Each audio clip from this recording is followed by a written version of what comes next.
அனைவருக்கும் வணக்கம். இன்னைக்கு நம்ம லேர்ன் தமிழ் ஸ்டடி சேனலில் என்ன பார்க்க போகிறோம் அப்படின்னா, PGTRB, UGTRB, college TRB, NET, SLET போன்ற போட்டித் தேர்வுகளுக்கு பயன்படக்கூடிய உரையாசிரியர்கள் வினாவிடை பார்க்க போகிறோம். மூவை அரவிந்தன் புத்தகத்திலிருந்து எடுக்கப்பட்ட முக்கியமான வினாக்கள். கட்டாயமாக இது தேர்வு பகுதிக்குரிய வினாக்கள், உங்களுக்கு பயனுடையதாக இருக்கும். முதல் வினா, வடமொழி தமிழ் இரண்டின் இயல்புகளையும் முழுமையாக ஒப்பிட்டு ஆராய்ந்தவர் சிவஞான முனிவர். வடமொழி மற்றும் தமிழ் ரெண்டு மொழிகளையும் ஒப்பிட்டு ஆராய்ந்தவர் யாருன்னா சிவஞான முனிவர்.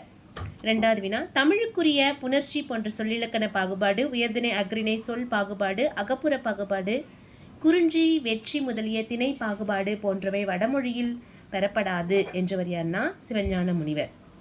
அப்போ இதெல்லாம் தமிழுக்கே உரியதுன்னு சொல்கிறார். புணர்ச்சி, சொல்லிலக்கண பாகுபாடு, உயர்திணை அக்ரிணை சொல் பாகுபாடு, அகப்புற பாகுபாடு, குறிஞ்சி வெற்றி போன்ற திணை பாகுபாடுகள் எல்லாம் வடமொழியில் இல்லை அப்படின்னு சொல்லக்கூடியவர் யாருன்னா சிவஞான முனிவர். மூன்றாவது வினா, தொல்காப்பியரின் கருத்துக்களை பிற்கால இலக்கண நூல் கருத்துக்களோடு ஒப்பிட்டு விரிவாக ஆராய்ந்தவர் யாருன்னா சிவஞான முனிவர். தொல்காப்பியருடைய கருத்துக்களை பிற்கால இலக்கண நூல் கருத்துக்களோடு ஒப்பிட்டு ஆராய்ந்தவர் சிவஞான முனிவர்.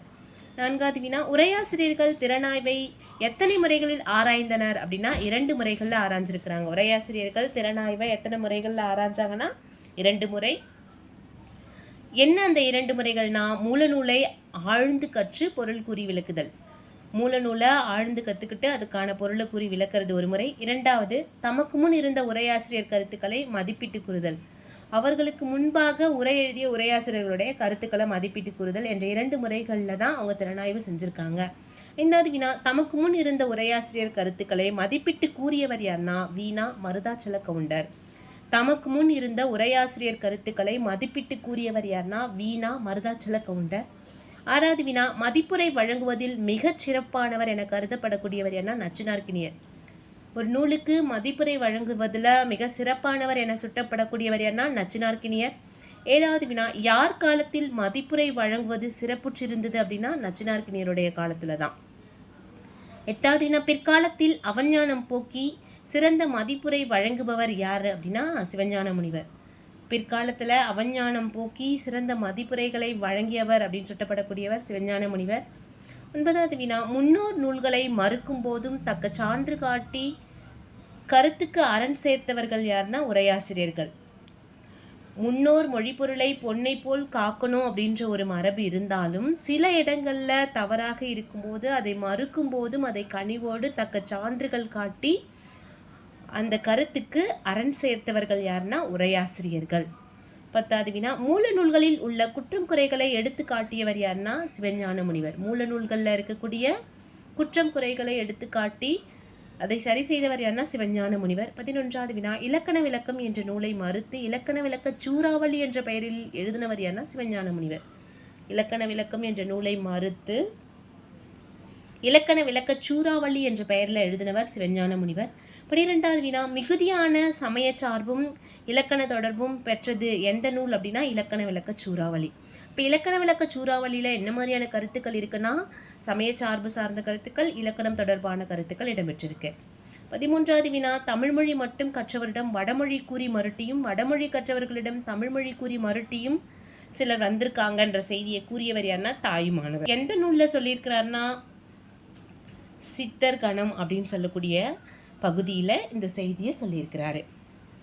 தமிழ்மொழி மட்டும் கற்றவரிடம் வடமொழி கூறி மறுட்டியும் வடமொழி கற்றவரிடம் தமிழ் கூறி மறுட்டியும் சிலர் வந்திருக்காங்கன்ற செய்தியை சொல்பவர் யாருன்னா தாயுமானவர்.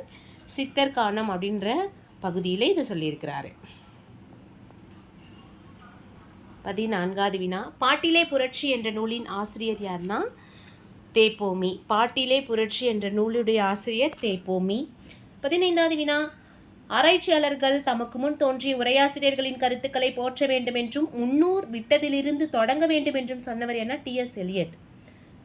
ஆராய்ச்சியாளர்கள் தமக்கு முன் தோன்றிய உரையாசிரியர்களுடைய கருத்துக்களை போற்றி கூறணும் அப்படின்னும் முன்னூர் விட்டதிலிருந்து தொடங்கணும் என்றும் கூறியவர் யாருன்னா டி.எஸ். எலியட். 16வது வினா, ஃபங்க்ஷன்ஸ் ஆஃப் கிரிட்டிசம் என்ற கட்டுரையை எழுதியவர் யாருன்னா எலியட். ஃபங்க்ஷன்ஸ் ஆஃப் கிரிட்டிசம் என்ற கட்டுரையை எழுதியவர் டி.எஸ். எலியட். 17வது வினா, பழைய நூல்களை கற்க அஞ்சுபவர்களை நன்னூல் எவ்வாறு கூறுகிறது அப்படின்னா தொன்னூலுக்கு அஞ்சு தடுமாறும் உள்ளத்தால் என்கிறது. பழைய நூல்களை கற்க அஞ்சுபவர்களை நன்னூல் எவ்வாறு குறிக்கிறது அப்படின்னா தொன்னூலுக்கு அஞ்சி தடுமாறும் உள்ளத்தான் என்று குறிப்பிடுகிறது. 18வது வினா, இக்காலத்தவரை பழைய நூல் கற்குமாறு வற்புறுத்தியவர் யாருன்னா வாசுபமாணிக்கம். இந்த காலத்தை சேர்ந்தவங்க பழைய நூல்களையும் கற்றுக்குமாறு வற்புறுத்தியவர் வாசுபமாணிக்கம். 19வது வினா, தமிழில் உரையாசிரியர்களின் பணி முடிவில்லாத தொடராக நீண்டு கொண்டிருக்கிறது என்று கூறியவர் யாருன்னா மு. சண்முகம் பிள்ளை. தமிழில் உரையாசிரியர்களுடைய பணி முடிவில்லாத தொடராக நீண்டு கொண்டிருக்கிறது என்று கூறியவர் மு. சண்முகம் பிள்ளை. 20வது வினா, நமக்கு முன்னே தோன்றிய நூல்களில் உரைகள் குறித்த ஆய்வுகள் தோன்றிவிட்டன. அவை இன்னும் வளரும், இனியும் வளரும், தொடுவானம் போல நீண்டு கொண்டிருக்கும். இது இன்னும் நீண்ட வழி போக வேண்டும் என்று கூறியவர் யாருன்னா கவிமணி. நமக்கு முன் தோன்றிய நூல்களுடைய உரைகள் ஆய்வுகள் தோன்றிவிட்டன, அவை இன்னும் வளரும், இனியும் வளரும், தொடுவானம் போல நீண்டு கொண்டே இருக்கும் அம்மா அப்படின்னு சொன்னவர் கவிமணி. 21வது வினா, ஒரு பத்தி முழுவதும் சங்கிலி தொடர் போல் அமைவதை யார் யார் உரையில் காணலாம் அப்படின்னா அடியாருக்கு நல்லார், யாப்பருங்கல விருத்தி உரை 2 பேருடைய உரைகளிலும் காணலாம். ஒரு பத்தி முழுவதும் சங்கிலி தொடர் போல் அமைவதை யார் யாருடைய உரையில் காணலாம் அப்படின்னா அடியாருக்கு நல்லார், யாப்பெருங்கல விருத்தி உரை. 22வது வினா, எதுகை மோனை மற்றும் சீரமைப்பில் சிறந்த ஓசை நயம் பெற்ற ஆசிரியப்பா மற்றும் வஞ்சிப்பாவால் வருவது எதுனா களவியல் உரை, காளிங்கருடைய திருக்குறள் உரை. எதுகை மோனை மற்றும் சீரமைப்பில் சிறந்த ஓசை நயம் ஆசிரியப்பா மற்றும் வஞ்சிப்பாவால் வருவது என்னென்ன உரைகள் அப்படின்னா களவியல் உரையும் காளிங்கருடைய திருக்குறள் உரையும். 23வது வினா, இனிய காட்சி சிந்தைக்கு இனிய கருத்து எண்ணி எண்ணி மகிழத்தக்க நடை யாருடைய உரையில் காணலாம் அப்படின்னா பேராசிரியருடைய உரையிலையும் களவியல் உரையிலையும் காணலாம். இனிய காட்சி சிந்தைக்கு இனிய கருத்து எண்ணி எண்ணி மகிழத்தக்க நடை யாருடைய நடையில் இருக்குன்னா பேராசிரியருடைய நடை. களவியலுக்கு உரை எழுதின நக்கீரருடைய நடையில் பார்க்கலாம். 24வது வினா, அரசு ஆணை போன்ற சட்டமொழிகளால் திட்பநுட்பம் எளிமை தெளிவு உடையவர் யாருடைய உரை அப்படின்னா பரிமேல் அழகருடைய உரையும் சிவஞான முனிவருடைய உரையும். அரசு ஆணை போன்ற சட்ட மொழிகளால் திட்பநுட்பம் எளிமை தெளிவு உடையது யார் யாருடைய உரை பரிமேல் அழகர், சிவஞான முனிவர். 25வது வினா, சின்னஞ்சிறு சொற்களை கொண்டு முடிந்துவிடும் வாக்கியம் யாருடையது அப்படின்னா இளம்பூரணருடைய உரையும் மடக்குடவருடைய உரையும். சின்னஞ்சிறு சொற்களை கொண்டு முடிந்துவிடும் வாக்கியம் யார் யாருடையது அப்படின்னா இளம்பூரணர், மணக்குடவர். 26வது வினா, வடச்சொல்லும் தமிழும் கலந்த மணிப்பிரவாள உரை யாருடையது அப்படின்னா திவ்ய பிரபந்த உரை, வைணவர்கள் எழுதிய உரை தான் வட சொல்லும் தமிழும் கலந்த மணிப்பிரவாள நடையில் அமைந்துள்ளது. 27வது வினா, இறையனார் களவியல் உரையை பின்பற்றி எழுதியவர்கள் யார்னா திருவிக்கா, ராபி சேதுப்பிள்ளை, டாக்டர் மூவா. இறையனார் களவியல் உரையை பின்பற்றி எழுதியவர்கள் திருவிக்கா, ராபி சேதுப்பிள்ளை, டாக்டர் மூவா.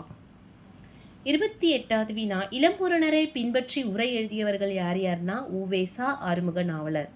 இளம்பூரணரை பின்பற்றி உரை எழுதியவர் உவேசாவும் ஆறுமுக நாவலரும். 29வது வினா, சேனாவரையர் உரையை பின்பற்றி எழுதியவர்கள் யார் யார்னா மறைமலை அடிகளும் சோமசுந்தர பாரதியார், பரதிமார் கலைஞர் ஆகிய மூவரும்.